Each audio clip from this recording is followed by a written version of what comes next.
Hola, mi nombre es Andreina y voy a hablar acerca de la opinión pública.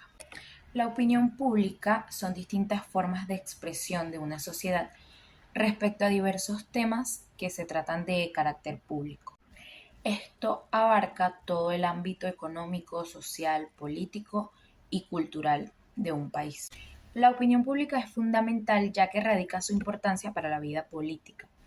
Tiene un gran impacto en las decisiones socioeconómicas y también en cómo se afrontan las problemáticas civiles de un país. Ahora hablando desde la opinión pública como resultado de un debate, se convierte en un centro de designaciones que no son neutrales y también en una realidad compleja. Es por esto que desde este punto hay que verla con dos perspectivas y unir así la historia cultural y la historia de las ideas. Todo esto es un proceso que incluye también acciones como protestas, salidas a la calle de parte de los trabajadores del respectivo lugar y también huelgas colectivas que se trate acerca del ámbito laboral. Pasando a la parte de las fases del debate, esto es un tema que va muy de la mano con la opinión pública, ya que como tal la opinión pública se toma como un debate con las distintas opiniones que pueden existir. Tenemos como número uno la apertura, que de esto se encarga el moderador, es decir, es la parte principal en donde se introduce el tema que se va a hablar. Segundo, tenemos el cuerpo, que aquí es donde los participantes ya quedan a cargo y es en donde se da inicio de la dicha discusión que se va a desarrollar. Tercero, tenemos la sesión de preguntas y respuestas, que esto es una parte fundamental, ya que aquí el público es donde termina de inclinarse si está a favor o en contra de una postura. Por último, tenemos la conclusión, que aquí es en donde se da un resumen y un cierre de la discusión y además se indica cuál fue la postura que prevaleció y que además ganó con base y argumentos. Para finalizar y cerrar ya el tema, tenemos por último la diferencia entre masas, multitudes y público. Los conceptos de cada uno de este tipo de contenido siempre lo llevan a la psicología porque esta como ciencia fue una de las que se encargó de mostrar las distintas relaciones existentes entre estos tres conceptos.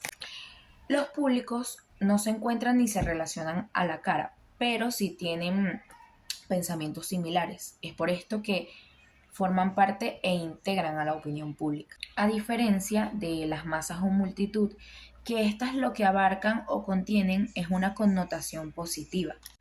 Es decir, que solamente podemos hablar de opinión pública cuando hay un público definido. Esto puede volverse un poco contradictorio porque puede ser que estos conceptos sean similares, que a veces lo definamos como algo similar, pensar que la multitud, masa o público son los mismos conceptos, las mismas personas, pero no. Viéndolo desde todo este punto de la opinión pública, la multitud o masa tienen una unidad emocional, es decir, están marcadas por la oposición, se desarrollan a respuestas que tengan que ver emocionalmente. Por otro lado, el público se organiza para responder un asunto. Para yo poder unirme a una masa o multitud, necesito la capacidad de sentir, mientras que para yo unirme a un público, tengo que tener la capacidad de saber razonar.